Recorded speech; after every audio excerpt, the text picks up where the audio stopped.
Assalamualaikum warahmatullahi wabarakatuh.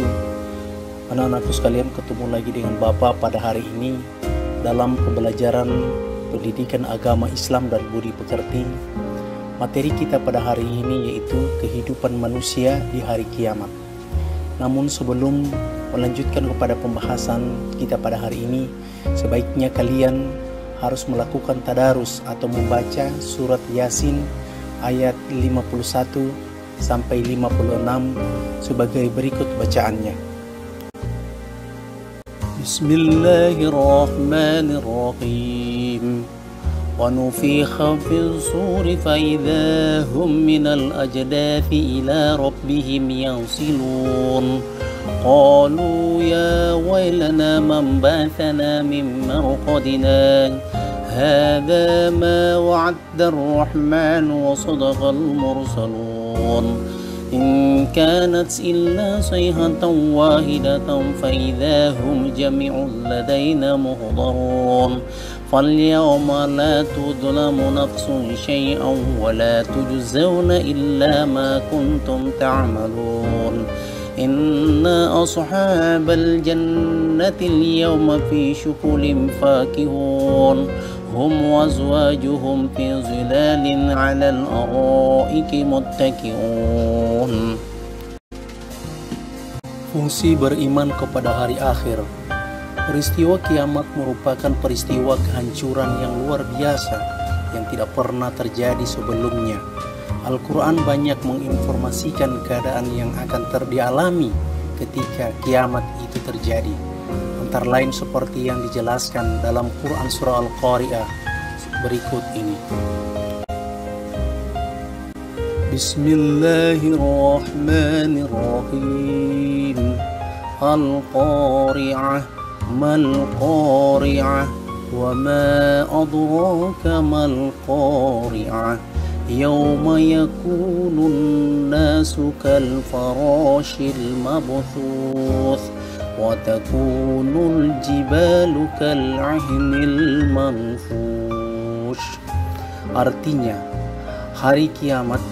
Apakah hari kiamat itu? Tahukah kamu apakah hari kiamat itu?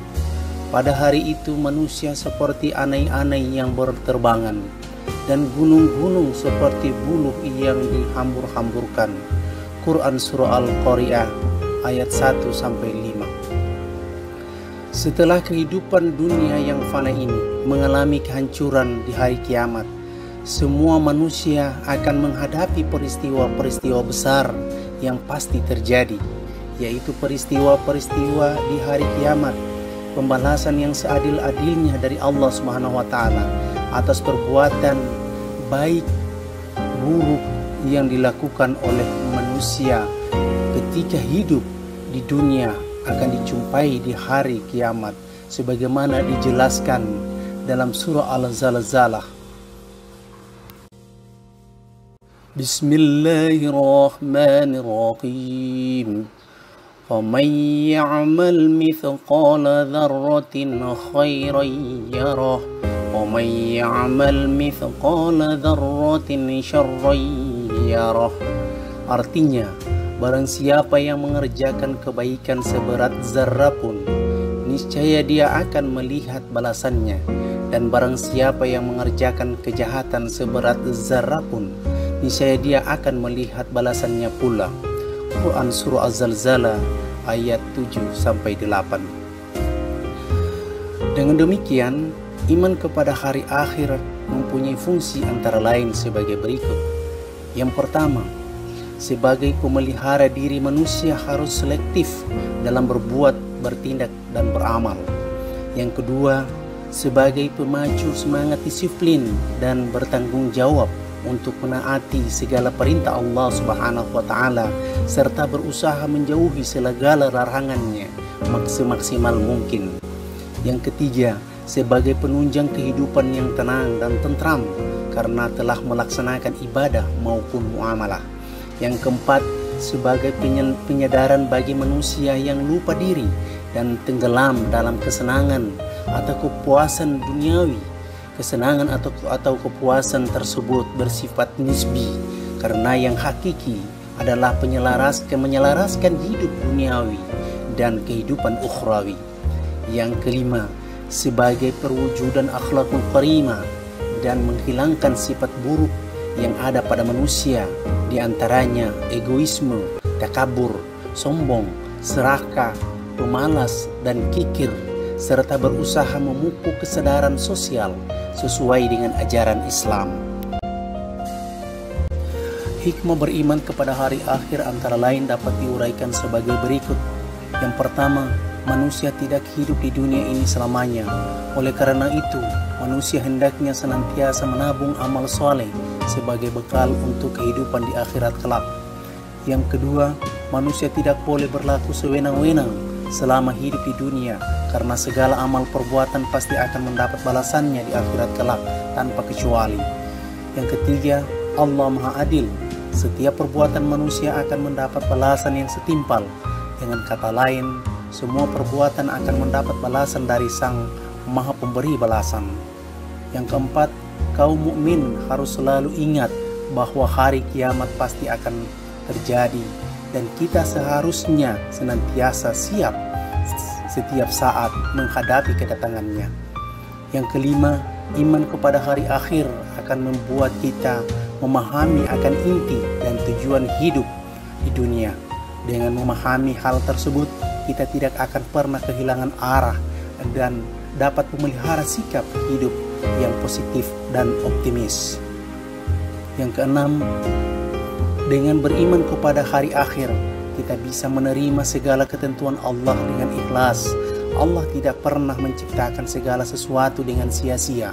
Oleh karena itu, kita harus yakin bahwa setiap manusia memiliki misi dan tujuan dalam kehidupannya, serta akan mendapat ganjaran atas usahanya tersebut.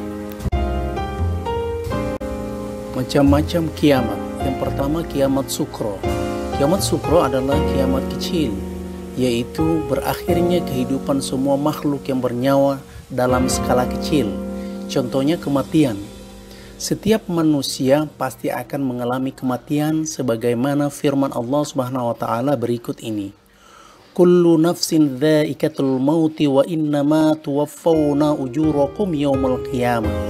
Artinya, tiap-tiap yang bernyawa pasti akan mengalami kematian, dan sesungguhnya pahala kamu akan disempurnakan pada hari kiamat. Quran Surat Al-Imran ayat 185. Yang kedua, kiamat kubro. Kiamat kubro adalah peristiwa yang amat besar karena pada saat itu dengan kodrat dan iradatnya alam semesta beserta isinya akan hancur binasa. Kiamat kubro merupakan rahasia Allah Subhanahu wa taala dan akan datang dengan kehendaknya. Allah Subhanahu wa taala berfirman, "Ya ayuhan nasu taqu rabbakum inna zalzalata sa'ati syai'un 'azim." Artinya, hai manusia, bertakwalah kepada Tuhanmu. Sesungguhnya keguncangan pada hari kiamat itu adalah suatu kejadian yang amat besar atau dahsyat. Quran Surah Al-Hajj ayat 1.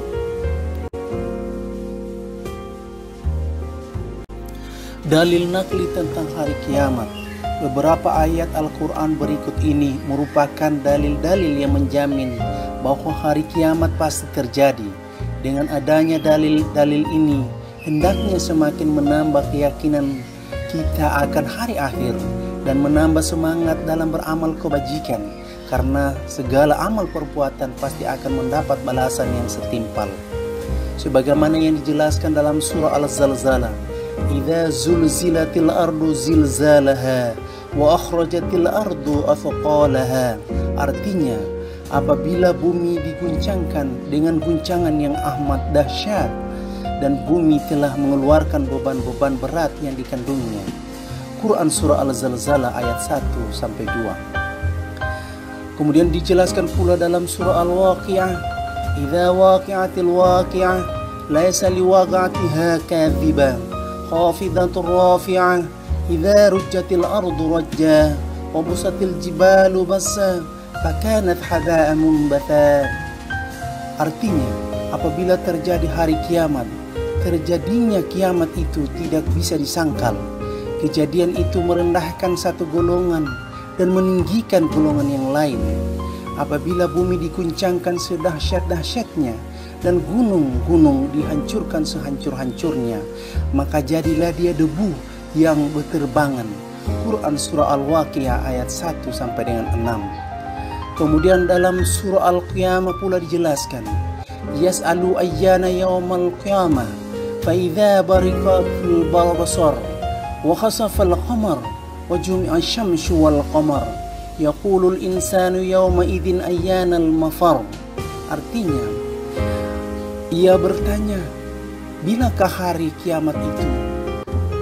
Maka apabila mata terbelalak ketakutan, dan apabila telah hilang cahayanya, dan matahari serta bulan dikumpulkan, pada hari itu manusia berkata, kemana tempat lari?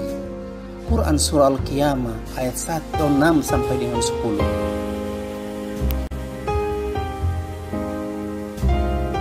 Hari kiamat menurut ilmu geologi.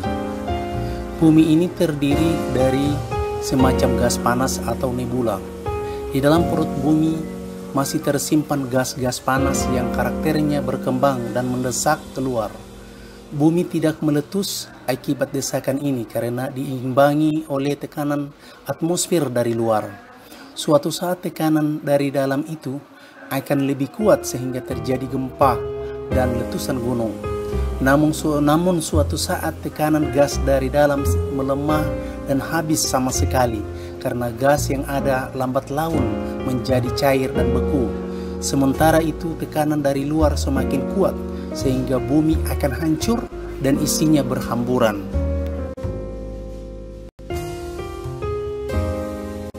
Hari kiamat menurut ilmu astronomi. Ahli astronomi menjelaskan bahwa planet-planet yang beredar di angkasa mengelilingi matahari. Peredaran ini berjalan rapi tanpa terjadi tabrakan dan benturan karena adanya daya tarik-menarik yang tidak selamanya utuh. Daya itu semakin lama semakin habis.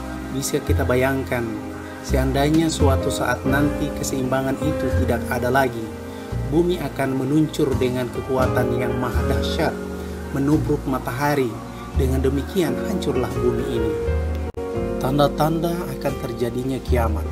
Kiamat merupakan rahasia Allah Subhanahu wa Ta'ala dan datangnya secara tiba-tiba. Maka Islam memberikan tanda-tanda terjadinya. Dalam beberapa keterangan hadis, Rasulullah SAW menjelaskan tanda-tanda terjadinya kiamat adalah sebagai berikut. Yang pertama, ketika seorang budak perempuan melahirkan anak majikannya. Yang kedua, ketika para pengembala unta-unta hitam mulai bersaing dengan yang lainnya di atas konstruksi gedung-gedung yang tinggi. Yang ketiga, lenyapnya ilmu pengetahuan dan meluasnya kebodohan. Yang keempat, meluasnya perilaku minum berbagai minuman keras. Yang kelima, masa atau waktu terasa amat pendek. Kemudian yang keenam, munculnya Dajjal. Dan yang terakhir ketujuh, terbitnya matahari dari arah barat. Beberapa peristiwa yang terjadi di hari kiamat. Yang pertama, Yaumul Ba'ats. Yaumul Ba'ats adalah suatu saat ketika semua makhluk yang bernyawa dan berakal akan dibangkitkan setelah mengalami kematian atau kiamat.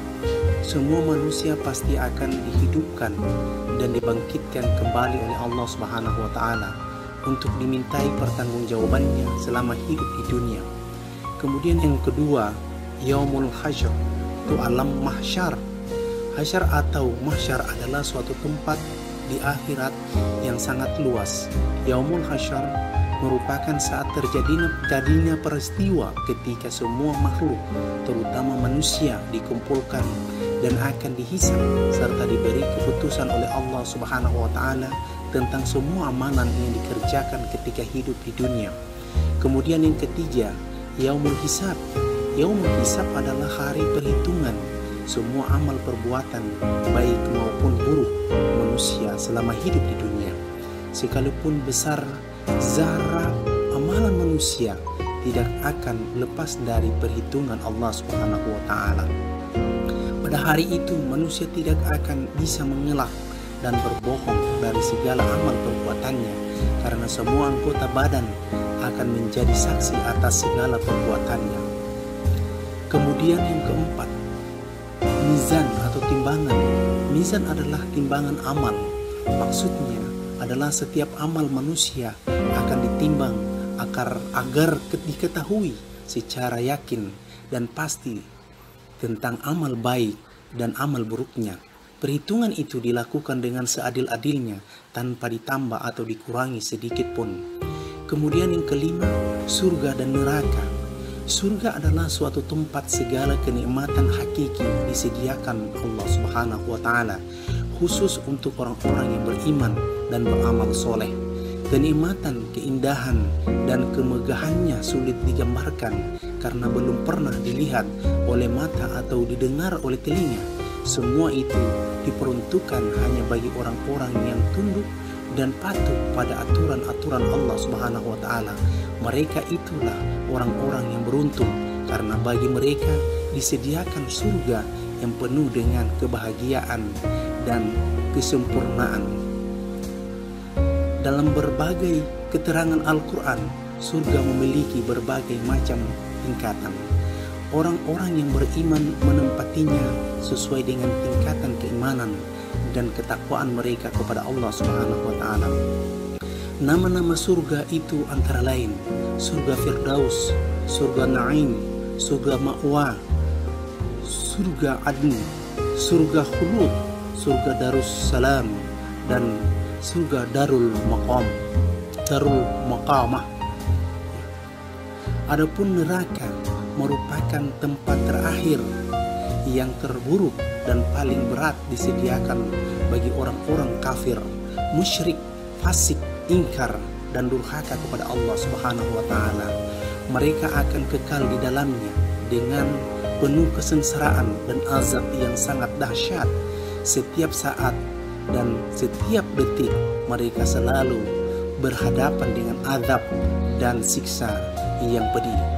Neraka juga memiliki tingkatan seperti surga, antara lain Jahannam, Laza, Sakar, Sa'ir, Utama, Wa'il, dan Hawiyah. Perilaku cerminan iman kepada hari akhirat. Beberapa perilaku tersebut antara lain sebagai berikut. Yang pertama, melakukan segala pekerjaan yang positif dengan hati riang dan ikhlas, meneladani perilaku terpuji dari siapapun tanpa memandang latar belakangnya, dan berusaha menerapkan dalam diri pribadi. Takut untuk melakukan dosa dan maksiat karena kita tidak pernah mengetahui kedatangan hari kiamat tersebut. Kemudian yang keempat, segera bertobat apabila melakukan kesalahan dan segera berusaha memperbaikinya. Yang kelima, tidak ragu untuk menolong orang yang kesusahan karena Allah pasti akan membalasnya. Apabila tidak di dunia ini, Allah pasti akan memberikannya tanpa kecuali. Yang keenam, Allah Maha Tahu segala hal, termasuk dalam memberikan yang terbaik bagi kehidupan hambanya. Dengan demikian kita harus selalu berhusnuzon terhadapnya. Yang ketujuh, mampu memilih prioritas pekerjaan yang memiliki banyak manfaat dan bernilai ibadah. Yang kedelapan, senantiasa berhati-hati dalam melakukan suatu perbuatan karena Allah Maha melihat dan Maha menilai. Kemudian yang kesembilan, senantiasa berusaha bersikap adil karena hal tersebut akan diperhitungkan di akhirat kelak. Kemudian yang kesepuluh, takut untuk melakukan dosa dan kesalahan karena Allah tidak akan melewatkan penilaiannya sedikit pun. Yang kesebelas, senantiasa berniat bahwa segala amal ibadah dilakukan dengan ikhlas dan dengan mengharapkan ridha Allah Subhanahu wa Ta'ala. Yang ke-12, melakukan kebajikan dan ibadah semaksimal mungkin sesuai dengan kemampuan karena hal tersebut akan menjadi tabungan atau bekal di akhirat. Yang ke-13, yakin bahwa sekecil apapun perbuatan ada balasannya di akhirat sehingga tidak perlu sombong atau atas suatu prestasi. Yang ke-14, berikhtiar untuk meraih sesuatu karena beramal di dunia merupakan ladang akhirat yang akan dipanen kelak. Yang ke-15, tidak larut dalam kehidupan duniawi, tapi cinta dunia hanya sekedar untuk beramal demi akhirat. Yang ke-16, menyadari bahwa hidup di dunia hanya sebentar, sehingga harus berlomba-lomba untuk melakukan kebaikan sebanyak-banyaknya. Yang ke-17, apabila telah melakukan perbuatan buruk, hendaknya segera bertobat dan mengiringinya dengan perbuatan baik, agar di akhirat tidak menjadi orang yang merugi. Demikianlah pembelajaran kita pada hari ini. Pesan Bapa kepada kalian, jangan lupa mengerjakan sholat 5 waktu, sholat duha, dan membaca Al-Quran. Tingkatkan ibadah sunnahnya, dan jangan lupa memprioritaskan membantu orang tua dalam segala hal. Karena semua itu adalah bekal abadi kalian di akhirat nanti. Assalamualaikum warahmatullahi wabarakatuh.